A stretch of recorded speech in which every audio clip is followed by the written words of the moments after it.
Hello there and good morning and welcome to the WP Builds newsletter once more. This is newsletter number 32, which is covering the week commencing the 24th of September 2018.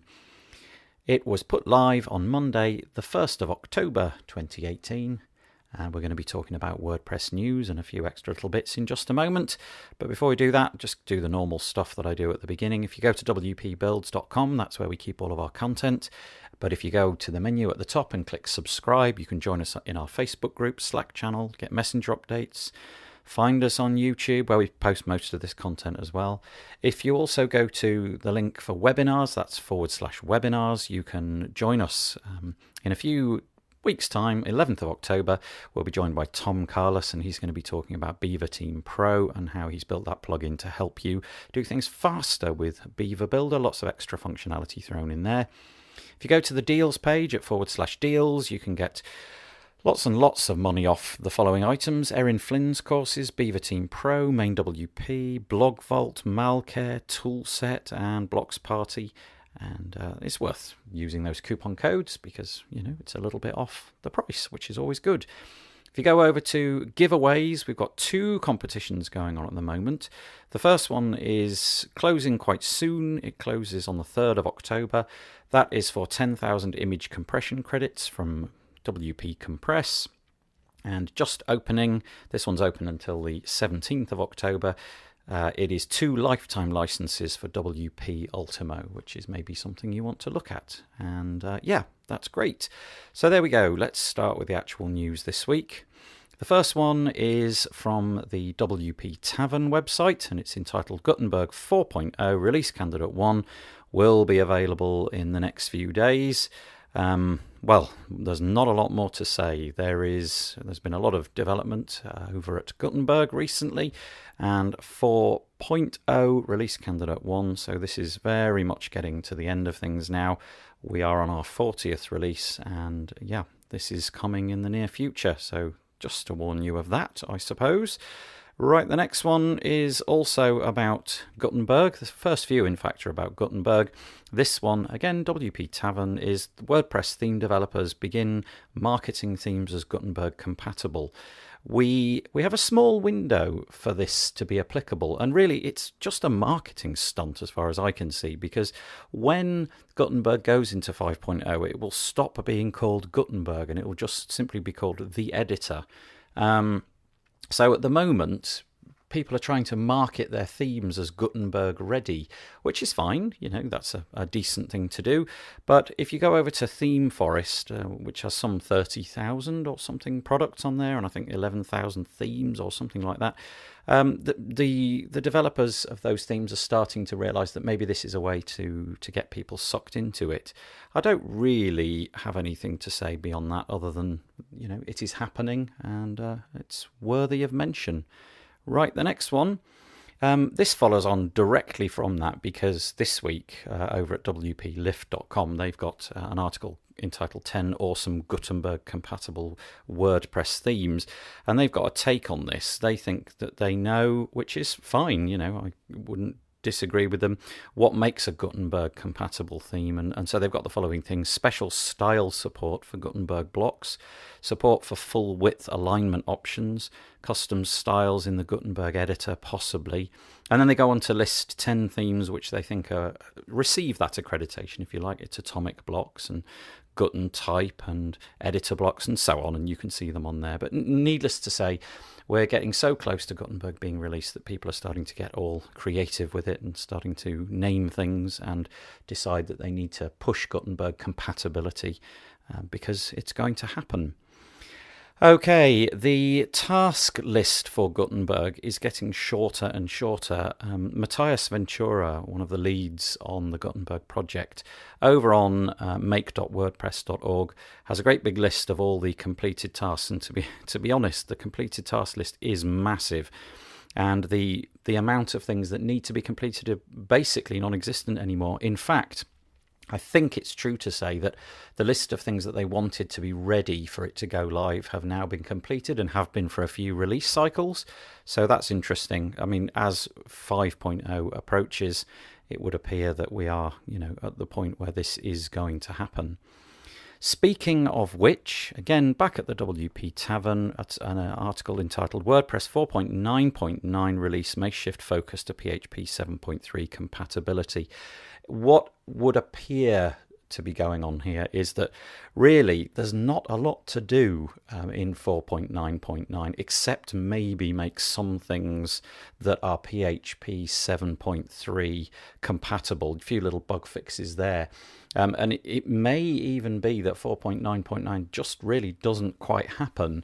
I don't know. I'm sort of guessing that a little bit from what I'm reading, but perhaps we might go for a very, very short cycle on 4.9.9 and 5 will be just around the corner. So, if you're building sites for people, this is important stuff. You need to have decided which side of the fence you're going to fit on for WordPress and Gutenberg, and whether or not you're going to install the classic editor, because you've got a very, very small amount of time left, because 4.9.9 certainly will be the last time anything gets updated before 5, and it might be very short indeed. Okay, continuing the Gutenberg theme, goodness me, it'd be interesting when it does become the editor and not just Gutenberg anymore. I'll have nothing else to say in these articles, but this is nice. This is something which crept in at 3.9, and it introduces reusable, exportable templates for multiple blocks. And if you go and look at this article, you can see that now if you want to reuse multiple blocks at once, you can kind of click and drag and highlight several blocks all at the same time, and then export them, import them elsewhere all at the same time. I just think that's really nice. It's a really nice feature, and if that kind of thing becomes possible, well, you can imagine you could set up a website with just these sort of combined blocks, 3 or 4 blocks that make up a section of your website, and put them onto a web. You could possibly sell them or just give them away for free, pre-made bits of websites. It's looking rather interesting. So go and check that out if this excites you. Okay, the next one is all about a plugin which until recently was called WP Offload S3. It's changed its name. It's now WP Offload Media. And the idea of this is that until recently, you've been able to offload your media library with this plugin out to Amazon's S3, which is a very cheap and very reliable way of keeping your valuable images and documents and so on in your media library. Well, they've extended support now for DigitalOcean, hence they've dropped the S3 in their name and have changed it. Apparently in the near future, Mike Little, a little while ago, the co-founder of WordPress, requested Backblaze B2, and that apparently is coming. So at the moment, this plugin supports S3, DigitalOcean, and in the near future it will be supporting Backblaze as well. And if you are into this, you should certainly look at it. It would appear that if you've got a very low traffic website, I think Amazon still wins because of they basically don't charge you anything unless it's used, really, except a very small amount. Whereas DigitalOcean, I think, charge you $5 per month for up to 250 gigabytes of storage. Very interesting. I'm going to start exploring this myself, I think, because I just think the time has come for me to do that. Okay, the next one is a really interesting article. It's from wpreset.com, and it's it's a nice little rant by somebody called Gordon. And what they're basically saying is, well, the article is entitled "Maintaining Free WordPress Plugins is Not Free." And the first line sums it up. He says, despite the widespread belief that can be distilled from rude comments and reviews on the WordPress.org repo, maintaining a free plugin is not free. And he goes into all of the problems that you might have if you have a free plugin on the repo, rude comments, people being a little bit demanding. And at the end of the day, I think he's coming to the decision that really, if it's for free, you should just accept it how it is and be nice. And because at the end of the day, it requires an awful lot of work to maintain a plugin. So if you're a plugin developer and that rant is familiar to you, then go and check it out. The last WordPress piece of news is all about something called WooSesh.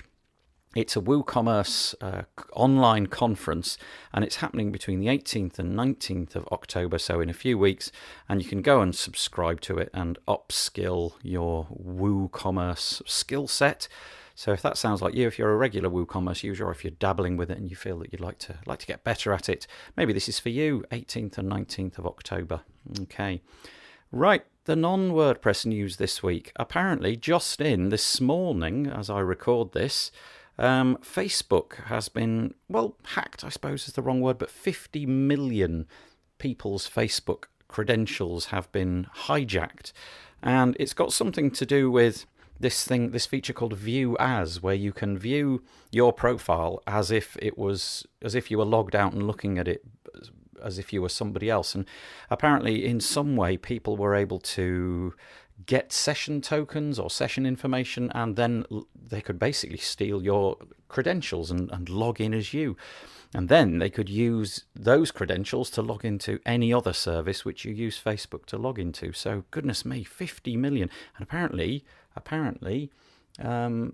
I've forgotten his name, the guy that runs Facebook. Well, anyway, him, that really, really famous guy, Zuckerberg, that's it, Mark Zuckerberg. Apparently his were in this 50 million, so, maybe they'll tighten things up a bit. But it just demonstrates how reliant we are on these things working, and we trust them with so much of our lives these days. And the last one, very interesting article on Yoast.com entitled Google at 20, Journeys, AI-driven results and visual search. Well, Google turned 20 this week and we've become utterly dependent on it, haven't we? But they're looking in this article about what it will be like in 20 years' time. And they've come up with a few points. In 20 years' time, they think that really search will be dead and it will now be journeys. The idea being that Google knows that if, let's say you're looking to buy a bike, it knows that you don't do a search for a bike and then buy a bike. You do multiple searches and you discover about bikes, and then eventually you might buy a bike. And well, Google wants to keep track of this journey. And so from the first search you do, it wants to be putting things in front of you which might be helpful. Feels a bit like advertising, but if it's not websites which are adverts, they're actually helpful, and it realizes this person's after a bike, let's give them bike-related content. That could be useful. Obviously, there'll be a drive towards AI search where it kind of figures out what you need before you need it. And there's a couple of extra things as well in there. So if you're into Google and you want to know about the future of search, which frankly I think we all should be knowing about, go check it out. I hope you've enjoyed this news article. It's been enjoyable putting it together for you. It always is. I hope you find it useful. If you do, go to the website and particularly go to iTunes and give us a thumbs up and give us a 5-star review. That would be most helpful. Thank you so much for listening once again. See you on Thursday for the podcast, and I hope you have a good week. Bye-bye.